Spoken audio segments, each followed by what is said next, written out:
देखिए, अख्तरुल ईमान जो हैं वो अभी तक तो मजबूत दिख रहे हैं, मगर एक डिमेरिट ये है कि वहाँ 30% हिंदू वोटर हैं।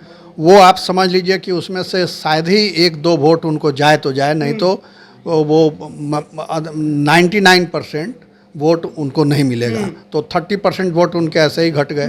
मुस्लिम वोटों में बंटवारा होगा और उसमें किसके हाथबाजी लग जाएगी ये कहना मुश्किल है। और हिंदू मतदाता जो हैं वो तो निश्चित रूप से जदयू के साथ खड़ा होंगे। वो कुछ कांग्रेस में भी जा सकते हैं, मगर मेजॉरिटी उनकी जदयू के साथ रहेगी। तो इस कोण में फंसे हुए हैं अख्तरुल ईमान। किशनगंज में मोहम्मद जावेद को पिछली बार माने 3,67,000 वोट मिले थे और जेडीयू को उस समय 3,32,000 वोट मिले थे। तो ये अंतर बड़ा कम था, माने 30-35 हज़ार में रिजल्ट आ गया था। आप देखिए उस समय अख्तरुल ईमान को 2,95,000 वोट मिले थे, माने ये बिल्कुल करीब में थे। तो इस बार अख्तरुल कोई बड़ा कमाल कर सकते हैं। दुनिया की चर्चा सर आप कर रहे थे, तो वहां पर मामला संतोष कुशवाहा के पक्ष में भी जा सकता है। इस बात की पूरी संभावना है कि दोनों के झगड़े में, क्योंकि इन दोनों का आधार वोट एक ही है। जो राजद का आधार वोट है वही पप्पू यादव का। तेजस्वी यादव ने अपनी पूरी ताकत लगा दी और उन्होंने उसको देख परख भी लिया कि हमारे कैंपेनिंग का क्या असर हुआ। अंत में उन्होंने कह दिया कि आप हमको दीजिए, नहीं तो एनडीए को दीजिए। तो वहीं से सारा मामला फिक्स हो गया, उनका सारी मेहनत पर पानी फिर गया। मुकेश सहनी जो अति पिछड़ा वोट पे इतना दावा करते हैं, क्या वो कुछ नहीं कर पाएंगे वहाँ? मुकेश सहनी को कोई पहचानता है पूर्णिया में? है आजकल उदय सिंह किंग मेकर की भूमिका में वहां पर दिख रहे हैं। माने पप्पू यादव भी उनके पास आशीर्वाद के लिए जा रहे हैं और ये संतोष कुशवाहा, बीमा भारती, ये तीनों लोग जा रहा है उनके पास। तो उनकी जो स्थिति थी वो 3,70,000 वाली थी और 6 लाख में संतोष कुशवाहा। तो संतोष कुशवाहा को कितना काटेंगे? काटते काटते भी उनके पास पप्पू यादव अगर वोट काटेंगे तो इसी में से काटेंगे। बाघा की लड़ाई में भी एनडीए का पलड़ा भारी दिख रहा है और वहाँ यादव की लड़ाई, मगर वहाँ गिरधारी यादव वहाँ के स्थानीय हैं और जयप्रकाश जी वहाँ के स्थानीय नहीं हैं। तो ये भी एक फैक्टर काम करेगा। बूलो मंडल का एक प्रभाव उस इलाके में जरूर है, लेकिन 2019 के चुनाव में जिस तरह से उनको आधा वोट मिला और अजय मंडल प्रभावी हो गए, और इस समय भागलपुर की लड़ाई में अजय मंडल के साथ कई फैक्टर काम कर रहे हैं। बूलो मंडल ने पाला बदल लिया है और अब वो शामिल हो गए उसमें। तो उनका जो प्रभाव जो बूलो मंडल का वहाँ पर था वो सब अब ऐड हो गया अजय मंडल के साथ। तो यहाँ पर तो माने एक तरफा लड़ाई दिख रही है। ऐसा नहीं कह सकते हैं, क्योंकि अजीत शर्मा भी धुरंधर खिलाड़ी हैं राजनीति के, और भाजपा का गढ़ था वो, जहाँ से वो विधायक हैं भागलपुर शहर, उस गढ़ को तोड़ करके वो जीत करके आए और लगातार 2 बार जीते वहाँ से विधायक का चुनाव हो। तो इसलिए वो अगर इस गढ़ को भी, जो जदयू का गढ़ अभी बना हुआ है या एनडीए का, उसको भी अगर तोड़ दें वो इस लोकसभा चुनाव में, तो कोई आश्चर्य नहीं। पूर्णिया, कटिहार, किशनगंज ये एक ही प्रमंडल में थे पहले, और अररिया भी उसी में था। तो अररिया को छोड़ दिया गया। अररिया में चुनाव कल नहीं है और वहाँ पीएम मोदी सभा करेंगे। यानी जब वो सभा कर रहे होंगे तो बगल के क्षेत्र पूर्णिया में, किशनगंज में, कटिहार में मतदाता लाइन में लगे होंगे। तो वो इफेक्टिव काम करेगा। अंतिम समय में दिया हुआ डोज ज़्यादा, वो बूस्टर डोज का काम करेगा। नमस्कार, आप लाइव बिहार देख रहे हैं। मैं हूं राज मोहन तिवारी। एक बार फिर से आप सभी का स्वागत है हमारे खास प्रोग्राम खबरों से खबरदार में। देखिए, बिहार में 40 लोकसभा सीटों की लड़ाई है। प्रथम चरण में 4 सीटों पर चुनाव संपन्न होने के बाद तमाम राजनीतिक खेमों के धुरंधर दूसरे चरण में लग गए थे। बीते कई दिनों से लगातार प्रचार प्रसार हो रहा था, लेकिन आज शाम 5 बजे वो भी थम चुका है। अब एक दिन बाद यानी कि 26 अप्रैल को 5 सीटों पर वोटिंग होगी। जो 5 सीटें हैं उसमें बांका, भागलपुर, पूर्णिया, कटिहार और किशनगंज की सीट शामिल है। जहां पहले चरण में राजद इंडी अलायंस में सभी 4 सीटों पर चुनाव लड़ी, तो वहीं इस बार एनडीए खेमे से सभी 5 सीटों पर जनता दल यूनाइटेड के पहलवान मैदान में हैं। वहीं अगर INDIA गठबंधन की बात करें तो 2 सीट बांका और पूर्णिया में उनके कैंडिडेट हैं राजद के, तो जबकि 3 सीटों पर कांग्रेस के कैंडिडेट इस बार मैदान में ताल ठोक रहे हैं। लेकिन चर्चा पूर्णिया की कैसे ना हो, क्योंकि वहां पर निर्दलीय पप्पू यादव ने माहौल को गरमाया है। तो अब तक जो प्रचार प्रसार का दौर रहा उसमें किसका पलड़ा भारी दिख रहा है, विस्तार से चर्चा करेंगे। हमारे साथ दो वरिष्ठ पत्रकार मौजूद हैं, रवि रंजन जी हैं, प्रवीण बागी हैं। सबसे पहले तो आपसे यही सवाल रहेगा कि जो अब तक प्रचार प्रसार दूसरे चरण को लेकर रहा, पूरी तीखी बहस भी देखने को मिली, एक दूसरे पर आरोप प्रत्यारोप लगाए गए, कैसा माहौल देख रहे हैं? देखिए, प्रचार प्रसार में एनडीए आगे है। अभी तक जो स्थिति है, प्रचार बंद होने तक एनडीए आगे है और दूसरे नंबर पर राजद है। राजद के अकेले स्टार प्रचारक हैं तेजस्वी यादव, वही सब जगह जा रहे हैं और लगातार धुआंधार सभाएं कर रहे हैं, उनका भी असर है। मगर कांग्रेस इसमें बिल्कुल कहीं नज़र नहीं आ रही है। राहुल गांधी जो पार्टी के सर्वोच्च नेता हैं, उन्होंने सिर्फ एक सभा की है बिहार में अब तक, वो भागलपुर में।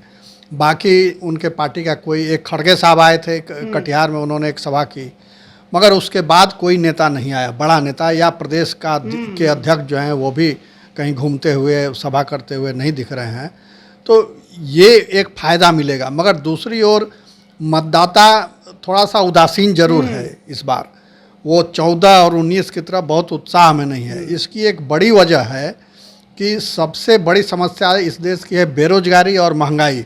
इस पर मोदी सरकार ने कोई ठोस कदम नहीं उठाए बेरोजगारी दूर करने के लिए या महंगाई को नियंत्रित करने के लिए।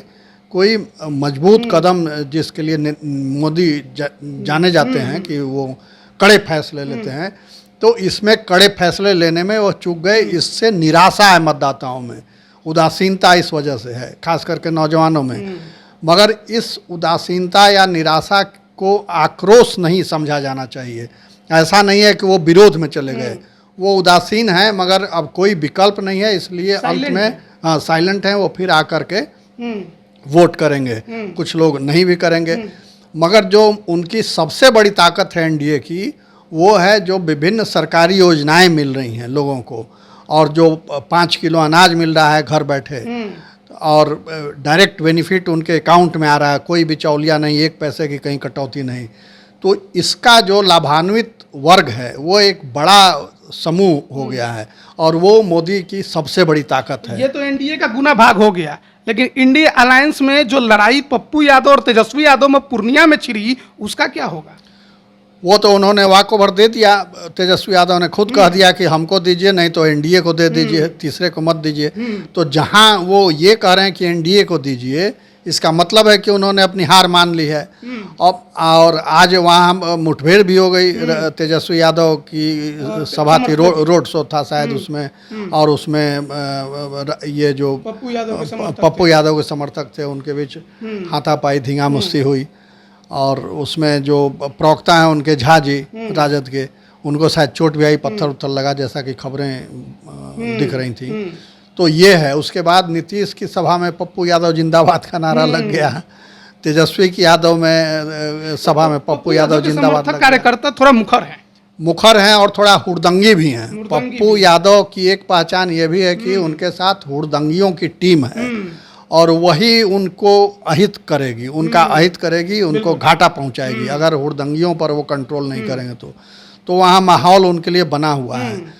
और जहाँ तक किशनगंज की बात है तो किशनगंज में 2 दिन अभी कैंप किए ओवैसी साहब, और उन्होंने बहुत सघन संपर्क अभियान चलाया और सभाएं की, नुक्कड़ सभाएं की अख्तरुल ईमान के लिए। मतलब सीमांचल में वैसे भी एक बड़ा फैक्टर तो रहेंगे। बिल्कुल है। तो अब थोड़ा इसी पर पहला कमेंट रवि रंजन जी से भी ले लेते हैं। प्रचार प्रसार का माहौल आप कैसे देख रहे हैं? देखिए, जिस तरह से एग्रेसिव प्रचार एनडीए ने किया है सीमांचल के इलाके में, वो माने उसके प्लस पॉइंट में आप कर सकते हैं। लेकिन केंद्रित हो गया पूरा एनडीए की लड़ाई जो है, आईएनडीआईए गठबंधन की भीतरी लड़ाई है, वो केंद्रित हो गई पूर्णिया में। पूर्णिया में तेजस्वी यादव और मुकेश सहनी, खास तौर पे तेजस्वी यादव ने पूर्णिया को अपना सेंटर बना लिया और वहाँ जोरदार संघर्ष के बाद आखिरकार उन्होंने घुटने टेक दिए और उन्होंने ये कह दिया कि आप एनडीए को दे दीजिए, मैंने हमको दीजिए या नहीं तो एनडीए को दे दीजिए, बाकी पप्पू यादव को मत दीजिए, मैंने किसी को मत दीजिए।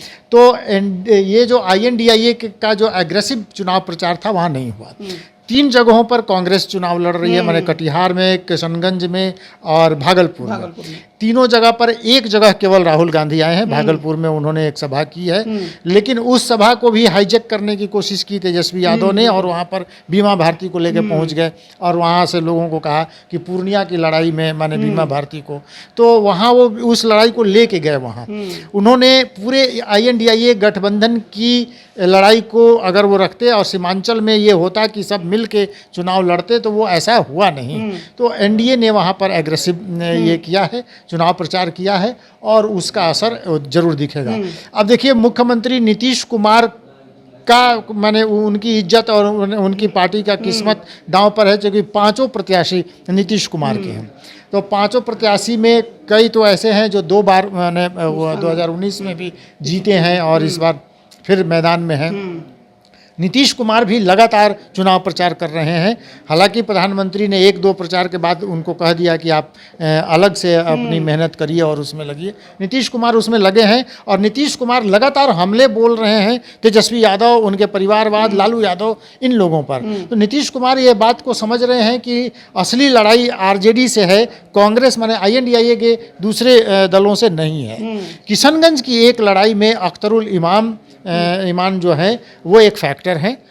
ये जो ओवैसी की जो पार्टी है, हालांकि उसने पूर्णिया में अपना पैर खींच लिया, लेकिन ये एक महत्वपूर्ण लड़ाई किशनगंज में। तो चलिए अब सभी सीटों के बारे में विस्तार से बात कर लेते हैं कि किसके पक्ष में माहौल बनता दिखाई दे रहा है, क्या हो सकता है। सबसे पहले चर्चा, क्योंकि किशनगंज की हो रही है, तो किशनगंज की करते हैं। एकलौती सीट जो इंडिया अलायंस के पास है किशनगंज की, कांग्रेस के मोहम्मद जावेद कैंडिडेट हैं, लेकिन त्रिकोणीय मुकाबला तो वहाँ भी है। मगर कांग्रेस उदासीन है। कांग्रेस का कोई बड़ा नेता वहाँ जा करके किशनगंज में सभा नहीं किया, वोट की अपील नहीं की उसने। तो कांग्रेस की ये स्थिति है। और ओवैसी 2 दिन वहाँ रुके हैं, और बताया है मैंने कि उन्होंने लगातार सभा की। और जो NDA के उम्मीदवार हैं, जदयू के उम्मीदवार हैं, वो भी मेहनत कर रहे हैं। तो उनकी जदयू के लिए वहाँ शायद सभा हुई थी, राजनाथ सिंह वगैरह कोई गए थे, बड़े नेता NDA से। तो ये स्थिति है वहाँ। और पूर्णिया की जो लड़ाई है, तो एक संभावना ये भी बनती है, इससे इनकार नहीं किया जा सकता, कि बीमा भारती और पप्पू यादव के झगड़े में कहीं वहाँ संतोष कुशवाहा न निकाल ले जाएं अपनी सीट। हालांकि उनके खिलाफ नाराजगी है वहाँ, मगर इस झगड़े का फायदा उनको मिल सकता है। पूर्णिया की चर्चा विस्तार से करेंगे। किशनगंज की जो लड़ाई है, अख्तरुल ईमान यहाँ पर कैसे दिखाई दे रहे हैं, क्योंकि पिछला बार विधानसभा चुनाव में तो कमाल ही कर दिया था AIMIM ने। इस बार पहली बार किशनगंज में उम्मीदवार, पहले जो सीट है जहां पर वो चुनाव लड़ रही है उनकी पार्टी, तो क्या बड़ा असर दिखा सकते हैं वहां पर? देखिए अख्तरुल ईमान जो हैं वो अभी तक तो मजबूत दिख रहे हैं, मगर एक डिमेरिट ये है कि वहाँ 30% हिंदू वोटर हैं। वो आप समझ लीजिए कि उसमें से शायद ही 1-2 वोट उनको जाए तो जाए, नहीं तो वो 99% वोट उनको नहीं मिलेगा। तो 30% वोट उनके ऐसे ही घट गए। अब बच गए मुस्लिम वोट। तो मुस्लिम वोट में भी सभी उनको मिलेगा नहीं। उसमें जो मुजाहिद साहब हैं जदयू के, वो भी उसमें शेयर करेंगे। तो इसलिए जावेद साहब जो कांग्रेस के हैं वो भी शेयर करेंगे। तो इसलिए मुस्लिम वोटों में बंटवारा होगा, और उसमें किसके हाथबाजी लग जाएगी ये कहना मुश्किल है। और हिंदू मतदाता जो हैं वो तो निश्चित रूप से जदयू के साथ खड़ा होंगे। वो कुछ कांग्रेस में भी जा सकते हैं, मगर मेजॉरिटी उनकी जदयू के साथ रहेगी। तो इस कोण में फंसे हुए हैं अख्तरुल ईमान। तो देखिए किशनगंज में ये एक कोण बन रहा है, आप क्या देख रहे हैं? देखिए हमारे पास जो माने पिछले चुनाव का आंकड़ा आप देख लीजिए, और अब हम लोग उसको कयास लगाते हैं। एक इस बार दूसरे फेज के इलेक्शन में ये खास हुआ कि वोटिंग का % बहुत कम हुआ, और मतदान करने लोग बूथ पर नहीं आए। क्या इसका कारण लोगों की नाराजगी है? क्या भयंकर गर्मी पड़ रही है उसके कारण लोग बूथों पर नहीं गए, या इसके और भी कोई कारण है? मायने समझने की कोशिश करेंगे। हमारे पास जो आंकड़े हैं वो बता रहे हैं कि भागलपुर में 2019 में 57% मतदान हुआ था, बांका में 58%, पूर्णिया में 65%, कटिहार में 67% और किशनगंज में 66%। आप देख रहे हैं कि पूर्णिया, कटिहार और किशनगंज में 60 से अधिक मतदान हुआ, लेकिन बांका और भागलपुर में मतदान कम हुआ है। तो कम मतदान का असर निश्चित रूप से जो एनडीए है उसको झेलना पड़ सकता है। तो लेकिन ये हम 2019 कहाँ करा है? हम ये आपको ये बता रहे थे कि 2019 में जो वोट मिले लोगों को अजय किशनगंज पे पहले फोकस करते हैं। हाँ, किशनगंज में आप देख लीजिए, किशनगंज में मोहम्मद जावेद को पिछली बार माने 3,67,000 वोट मिले थे और जेडीयू को उस समय 3,32,000 वोट मिले ज्यादा थे। अंतर नहीं था। तो ये अंतर बड़ा कम था, माने 30-35 हजार में रिजल्ट आ गया था। आप देखिए उस समय अख्तरुल ईमान को 2,95,000 वोट मिले थे, माने ये बिल्कुल करीब में थे। तो इस बार अख्तरुल कोई बड़ा कमाल कर सकते हैं। लेकिन तीन माने मुस्लिम कैंडिडेट वहाँ पर हैं, माने कांग्रेस के भी, जेडीयू के भी और ओवैसी की पार्टी के भी। तो इनमें वोटों का बंटवारा हो जाएगा। तो जो वोट एनडीए का है, जो हिंदुओं का वोट है या उसका अपना वोट है, वो अगर चला गया मास्टर मुजाहिदीन आलम को, तो आलम वहाँ से निकल सकते हैं। बिल्कुल। तो देखिए अब मुस्लिम और हिंदू का वहां पर बात है, जात की बात ही नहीं है। तो ऐसे में वहां पर कुछ भी खेल हो सकता है। अब दूसरे सीट की चर्चा करते हैं, पूर्णिया की चर्चा सर आप कर रहे थे, तो वहां पर मामला संतोष कुशवाहा के पक्ष में भी जा सकता है। इस बात की पूरी संभावना है कि दोनों के झगड़े में, क्योंकि इन दोनों का आधार वोट एक ही है।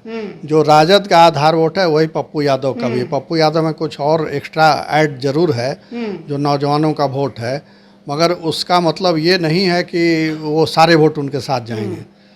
मेजॉरिटी वोट जरूर उनको जाएगा, राजद को भी वोट मिलेगा, थोड़ा हो सकता है कम मिले, उसमें कटौती हो जो पप्पू के साथ जाए।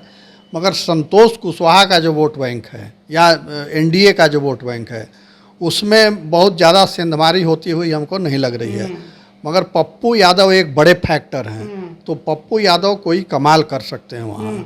और वो संतोष कुशवाहा की भी लॉटरी खुल सकती है। बीमा भारती तो उस रेस में नहीं है। अब फैसला इन्हीं दोनों के बीच होना तेजस्वी के है। कैंपेनिंग का ज्यादा असर नहीं पड़ा पूर्णिया में। तेजस्वी यादव ने अपनी पूरी ताकत लगा दी और उन्होंने उसको देख परख भी लिया कि हमारे कैंपेनिंग का क्या असर हुआ। अंत में उन्होंने कह दिया कि आप हमको दीजिए, नहीं तो एनडीए को दीजिए। तो वहीं से सारा मामला फिस हो गया, उनका सारी मेहनत पर पानी फिर गया। मुकेश सहनी जो अति पिछड़ा वोट पे इतना दावा करते हैं, क्या वो कुछ नहीं कर पाएंगे वहाँ? मुकेश सहनी को कोई पहचानता है पूर्णिया में? है? सबसे बड़ी बात तो ये है कि मुकेश सहनी को पहचानता कौन है पूर्णिया में? तो वहाँ जहाँ बड़े बड़े लोग लगे हुए हैं, वहाँ मुकेश सहनी कुछ कर पाएंगे? हमको नहीं लगता है कि कुछ कर पाएंगे। बड़ा असर उनका वहाँ पर नहीं दिखाई दे रहा। आप कैसे देख रहे हैं पूर्णिया की लड़ाई? देखिए, पूर्णिया में लड़ाई जो त्रिकोणीय तो निश्चित रूप से है, और माने सीधी लड़ाई पप्पू यादव से बाकी सबकी है। माने बीमा भारती राजद की प्रत्याशी हैं और जदयू के जो प्रत्याशी हैं संतोष कुशवाहा, इन लोगों में ये अब लड़ाई त्रिकोणीय हो गई। पप्पू यादव सब में भारी दिख रहे हैं। जिस तरह से जनता में एग्रेसिव उन्होंने चुनाव प्रचार किया है, कई बार वो जनसभाओं में रोए हैं, टेलीविज़न पर भी वो रो कर अपनी बात कही है। तो एक सहानुभूति की लहर उनके पक्ष में वहाँ दिख रही है। लेकिन इस लड़ाई में बीमा भारती बिल्कुल पिछड़ गई हैं, मैंने चुनाव प्रचार में तो पिछड़ ही गई हैं। पप्पू ये तेजस्वी यादव ने भी ये साफ कर दिया कि हमको दीजिए, चाहे एनडीए को दे दीजिए, मैंने पप्पू यादव को मत दीजिए। तो बीमा भारती बाहर दिख रहे हैं। तो पप्पू यादव और संतोष कुशवाहा की ये लड़ाई अब दिखने लगी है। आप देखेंगे पिछले चुनाव का पूर्णिया में तो संतोष कुशवाहा को 6,32,000 वोट मिले थे और उदय सिंह उस समय कांग्रेस, उस समय बीजेपी से लड़े थे। वो पहले बीजेपी के विधायक रहे हैं, फिर कांग्रेस से चुनाव लड़ गए थे। वो तो 3,59,000, तो ये आधा था। मैंने 3 लाख, माफ करिएगा, बीजेपी के विधायक नहीं, बीजेपी के सांसद रहे थे, बीजेपी के सांसद रहे थे। तो ये जो कांग्रेस से वो लड़ गए थे, उस समय वो बागी हुए थे। तो उदय सिंह, आजकल उदय सिंह किंग मेकर की भूमिका में वहां पर दिख रहे हैं। माने पप्पू यादव भी उनके पास आशीर्वाद के लिए जा रहे हैं और ये संतोष कुशवाहा, बीमा भारती, ये तीनों लोग जा रहा है उनके पास। तो उनकी जो स्थिति थी वो 3,70,000 वाली थी और 6 लाख में संतोष कुशवाहा। तो संतोष कुशवाहा को कितना काटेंगे? काटते काटते भी उनके पास पप्पू यादव अगर वोट काटेंगे तो इसी में से काटेंगे। तो संतोष कुशवाहा का एक दिख रहा है कि एक बड़ा वोट बैंक उनके साथ। संतोष कुशवाहा की एक और बड़ी बात है, 14 में जब मोदी लहर था, जेडीयू अकेले लड़ी, तब भी चुनाव वो जीते थे। और जब जो उदय सिंह की चर्चा चल रही है, उन्होंने तो कांग्रेस यही कह के छोड़ा क्योंकि पप्पू यादव पार्टी में आ गए, तो जाहिर है उनके खिलाफ ही वो कैंपेनिंग करेंगे अंदर अंदर। बिल्कुल करेंगे, उनके खिलाफ कैंपेन करेंगे ही। मगर वो इनका समर्थन किधर जाता है, जो कांग्रेस से पिछली बार चुनाव लड़े थे, उदय सिंह, तो वो भी एक फैक्टर वहाँ रहेगा। और पप्पू यादव थोड़ा भारी दिख रहे हैं, भारी दिख हाँ, रहे हैं, भारी दिख मतलब रहे खेल पलट सकता है पूर्णिया में, पलट सकता है। चलिए अब अगले सीट की चर्चा कर लेते हैं। ये 2 सीटों पर तो हमने पूरा देख लिया, और अब कटिहार की चर्चा कर लेते हैं। क्या है वहां पर माहौल? देखिए, कटिहार तो तारिक अनवर का माने कह सकते हैं कि वो गढ़ है। तारिक अनवर वहाँ से चुनाव जीतते रहे हैं, लेकिन कटिहार में इस बार जो है दुलालचंद गोस्वामी जो चुनाव लड़ रहे हैं, उनको पिछली बार 2019 के चुनाव में इन्होंने बड़ी माने कड़ी शिकस्त नहीं, टक्कर दी थी। और तारिक अनवर माने और उनके बीच मात्र 50,000 वोटों का वो रह गया था। 5,90,000 के आसपास वो थे, 59,000, और 5 लाख वोट इनको मिला था तारिक अनवर को। इस बार फिर तारिक अनवर और दुलालचंद गोस्वामी का आमना सामना है। तो कटिहार में राहुल गांधी भी आके उनका चुनाव प्रचार करके गए हैं। मल्लिकार्जुन क्षमा करें, मल्लिकार्जुन खड़गे वहाँ पर आए थे। कटिहार में असल में तारिक अनवर ने इतना काम किया, मतलब लोगों के बीच में वो रहे हैं कि उनकी पकड़ वहाँ मजबूत है। लेकिन दुलालचंद गोस्वामी ने 2019 के चुनाव में उनको शिकस्त दी है। नीतीश कुमार इस बार भी काफ़ी मेहनत मैंने अपने प्रत्याशी के लिए उन्होंने किया है, तो उम्मीद की जा सकती है कि टक्कर जबरदस्त होगी वहाँ पर। टक्कर जबरदस्त कटिहार में, आपको भी ऐसा लग रहा है? टक्कर तो होगी ही, क्योंकि तारिक अनवर पुराने नेता हैं, उनको यूं ही नहीं छोड़ा जा सकता। मगर जो मतदाताओं की उदासीनता की बात है, वो मैं एक रिपोर्ट देख रहा था, तो कल भी वहाँ से जो ट्रेन खुली उसमें बहुत सारे श्रमिक लद के गए। पंजाब जाने वाली ट्रेन में, दिल्ली जाने वाली ट्रेन में, चेन्नई जाने वाली ट्रेन में बहुत सारे श्रमिक लद के जाते दिखे। और जो पत्रकार गए थे कवर करने, उन्होंने पूछा भी कि 26 को आपके यहाँ वोटिंग है और आप जा रहे हैं, तो कहे कि पहले पेट देखेंगे कि वोट देखेंगे। तो ये एक बड़ा फैक्टर है कि अब कटिहार उन ज़िलों में है बिहार के जहाँ से सबसे ज़्यादा मजदूरों का पलायन होता है, लोग बाहर जाते हैं, क्योंकि वो बाढ़ ग्रस्त क्षेत्र रहता है, तो बहुत कुछ वहाँ ये हो नहीं पाता। और जो फैक्ट्रियाँ थीं वहाँ, वो सब बंद पड़ी हुई हैं 20 साल में, तो नीतीश जी न चालू करा पाए, न मोदी जी कुछ वहाँ कर पाए। तो इसलिए लोग आहत हैं जरूर। जो सवाल है कि ये श्रमिक वोटर किसके हैं? वो श्रमिक वोटर तो मोदी जी के ही हैं, मगर मोदी जी उनको संजो के नहीं रख पा रहे हैं। और दूसरे की जो वोट, जैसे ये जो वोटिंग बैलेट से कराया जाता है, जो वोटर बाहर रहते हैं उनका वोटिंग कराया जाता है सरकारी कर्मचारियों के लिए, तो वो प्रक्रिया इतनी जटिल है कि आम आदमी, जैसे कोई मान लीजिए कटिहार का आदमी दिल्ली में रह रहा है, वो चाह रहा है कि हम दिल्ली से वोट दे दें, तो इतनी जटिल प्रक्रिया है कि वो उसमें फिट नहीं बैठेगा, वो हाथ बंद करके बैठ जाएगा। अब ये चुनाव आयोग का निर्देश है, तो ज़रूर प्रशासन के लोग घूम घूम के प्रचार करेंगे वोट दीजिए, वोट दीजिए, वोट दीजिए। अरे जो प्रक्रिया है, जो चुनाव का प्रोसेस है, उसको सरल बनाइए ताकि बाहर वाले भी मतदाता अपना बैलेट पेपर से वोट दे सकें। वो प्रक्रिया हो नहीं रही है। और दूसरे, ये भी एक बहुत आपत्तिजनक बात है कि बच्चों का इस्तेमाल किया जा रहा है मतदान प्रतिशत बढ़ाने के लिए। बच्चों का, स्कूल के बच्चों को लेकर के और घूम रहे हैं अधिकारी। तो ये तो बाल अधिकार के खिलाफ बात है। ये कैसे लोग देख रहे हैं और कैसे चुनाव आयोग भी इसकी अनुमति दे रहा है, यह हैरान करने वाली बात है। मगर कटिहार में बहुत तगड़ा फाइट है, और उसमें दुलाल चंद के फेवर में एक बात ये हो गई है कि जो अशफाक साहब थे वहाँ, जो मेडिकल कॉलेज चलाते हैं, वो इस बार जदयू में आ गए। राजद में थे तो वो नाराज हो गए, तो उनका भी एक अच्छा प्रभाव है, असर है। उन्होंने बहुत से लोगों को अपने कॉलेज में नौकरी वोकरी दी हुई है, तो वो एक फ़ायदा हो सकता है दुलाल चंद के लिए। और दुलाल चंद सरल हैं, ये हैं, मगर इनका कद बहुत बड़ा है तारिक अनवर का, तो वहाँ भी लड़ाई बिल्कुल तगड़ी हो। लेकिन अगर वोट मार्जिन नीचे जाता है, तो अगर जो वोटर टर्नआउट, जो परसेंटेज कम होते हैं, तो उसका भी असर होगा। मगर अंत में वही है कि मोदी नाम केवल, हम सब लोग देखेंगे कि चलिए भाई एक ठो जीत के ही क्या करेंगे, मोदी जी को जिताना है, तो फिर चला जाएगा लोग जदयू के पास। मुस्लिम वोटर है, मुस्लिम वोटरों में भी तो सेंध लगी है। मुस्लिम वोटर अब पहले की तरह सिर्फ बीजेपी के विरोध में नहीं है। मुस्लिम वोटरों का एक तबका जो है वो बीजेपी से जुड़ा है इस दौरान, तो वो एक प्लस होगा इनका। और कांग्रेस का वोट घटा है, कांग्रेस का वोट कहीं बढ़ा तो नहीं है। तो पिछले बार जो वहाँ कांग्रेस को वोट मिले, उसमें कोई बढ़ोतरी होगी, इसका इसकी उम्मीद हमको नहीं लगती। देखिए, तारिक अनवर कटिहार के बड़े नेता हैं, कई बार सांसद रहे, पिछली बार भी जोर का टक्कर दिया था, 14 में तो चुनाव भी जीत गए थे, लेकिन इस बार उनका भी किस्मत जो है वो कैसा होगा वो 26 अप्रैल को मतदाता जो है वो तय करेंगे। लेकिन अब अगली सीट बांका की है, उसकी चर्चा कर लेते हैं, उसका माहौल क्या है। देखिए, बांका में पिछले चुनाव में आप देखें तो माने इस बार तो गिरधारी यादव यहाँ से प्रत्याशी हैं। जयप्रकाश नारायण यादव राजद के 2014 में ये चुनाव जीत गए थे, लेकिन 2019 में ये इनको माने जबरदस्त हार मिली। आप देखिए कि आधा आधा हो गया, माने 4,77,000 वोट गिरधारी यादव को मिले थे, उस समय जयप्रकाश यादव को 2,77,000, माने 2 लाख वोटों का मार्जिन हो गया।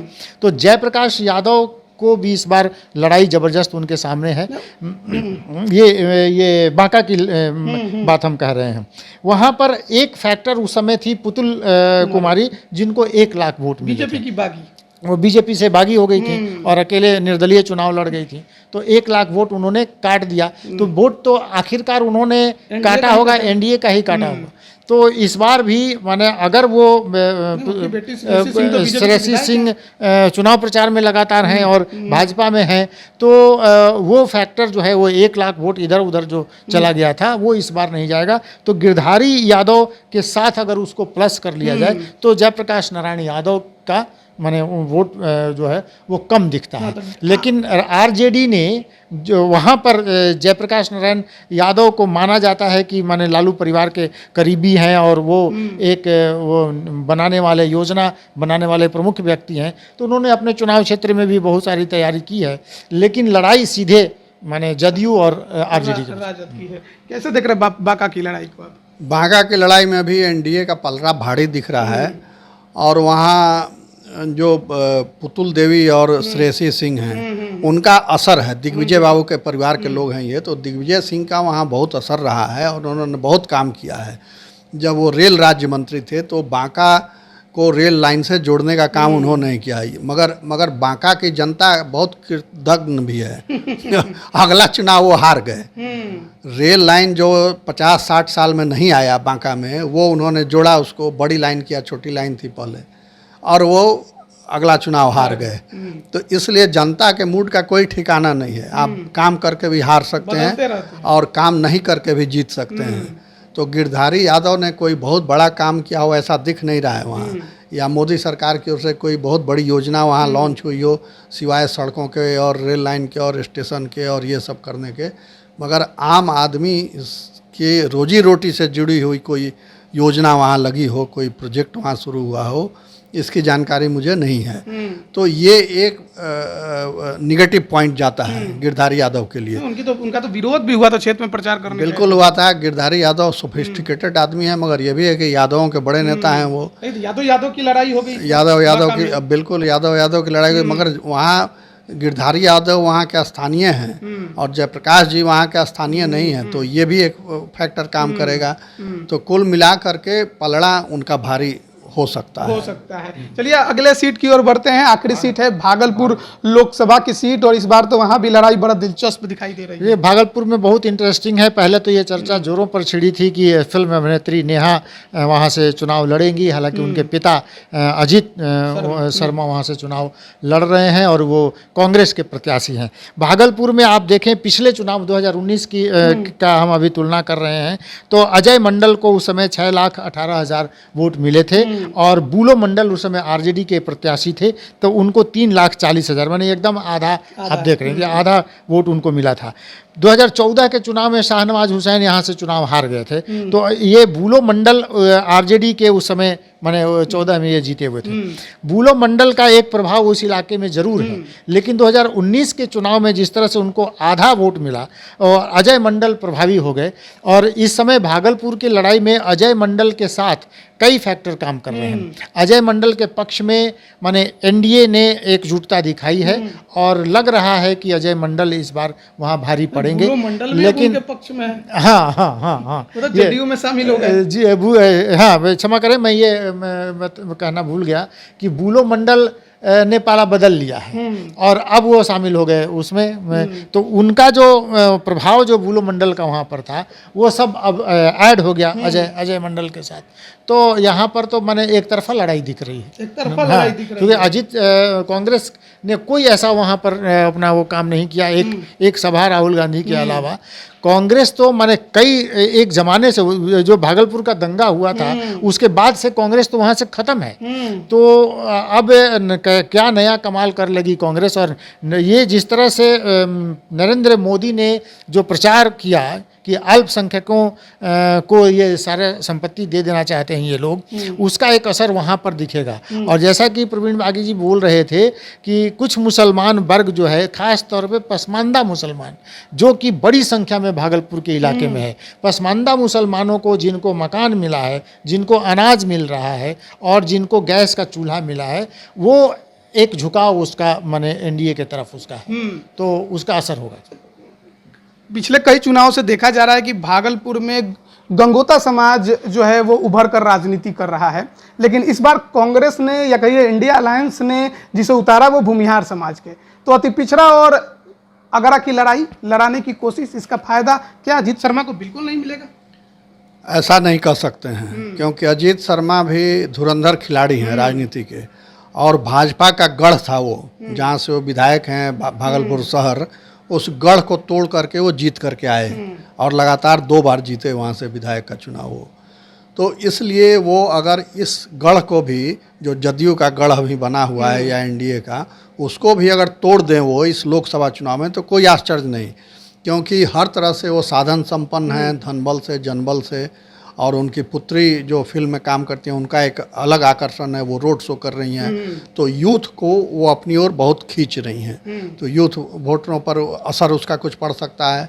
और दूसरे कि गोपाल मंडल नाराज थे। गोपाल मंडल जो उस इलाके के बहुत मुखर नेता हैं, मुखर क्या कहिए कि मुंहफट नेता हैं, तो वो नाराज थे और कह रहे थे कि हमारे तो जेब में टिकट रहता है, हम तो 5 गो 6 गो टिकट हम तो बांटते हैं लोगों को, मगर जब टिकट नहीं मिला और पूछा गया उनसे कि कहाँ गया टिकट, तो कहे कि जेब में से कोई निकाल लिया। तो वो घर बैठे हुए थे और प्रचार में नहीं कहीं जा रहे थे। तो अब कल से वो लगे हैं, कल से वो जो कल से नहीं आज से, आज हाँ नड्डा की सभा हुई, जेपी नड्डा की वहाँ भागलपुर में, तो उसमें वो मंच पर थे और उन्होंने बहुत जोरदार भाषण दिया, अजय मंडल के पक्ष में दिया और कहा कि इसको जिताना है एकदम। और अब देखिए वो दिल से बोले हैं कि दबाव में बोले हैं, तो ये एक फैक्टर है गोपाल मंडल पर्दे के सामने का खेल राजनीति में पर्दे के पीछे का खेल अलग होता है, क्योंकि वो जान रहे हैं कि अगर ये जीत जाएगा तो फिर हमारा रास्ता फिर 5 साल के लिए ब्लॉक रहेगा और अगले चुनाव में भी इसी को मिलेगा। तो इसलिए वो भीतर खेल कर दें तो मुश्किल होगी, ज़रूर मुश्किल होगी अजय मंडल के लिए। और अजय मंडल बहुत इम्प्रेसिव नहीं है वहाँ, उसके आगे अगर कैंडिडेट वाइज देखिए तो अजीत शर्मा भारी लगते हैं, व्यक्तित्व के तौर पर अजय मंडल के आगे अजीत शर्मा भारी दिखते हैं। मगर अब जाति के आधार पर, वर्ग के आधार पर वोटों का जब बंटवारा होता है तो उसमें कोई भी जीत सकता है। ये समीकरण है 5 सीट का जिसकी हम चर्चा कर रहे थे, लेकिन 26 अप्रैल को ही वोटिंग है और 26 अप्रैल को ही बिहार में 2 जगह प्रधानमंत्री नरेंद्र मोदी की जनसभाएं हैं और उस जनसभा के बारे में प्रवीण बागी सर बेहतर तरीके से समझाएंगे कि उसका असर क्या पड़ने वाला है इस वोटिंग पर। ये भी एक बड़ा राजनीतिक खेल है। अब देखिए कि उधर सीमांचल में सारी सीटों पर चुनाव हो रहा है, आपको ये नहीं, यहाँ से जोड़िए, भागलपुर से जोड़िए, भागलपुर, पूर्णिया, कटिहार, फिर उधर किशनगंज और एक सीट बांका, इन सब पर चुनाव हो रहा है।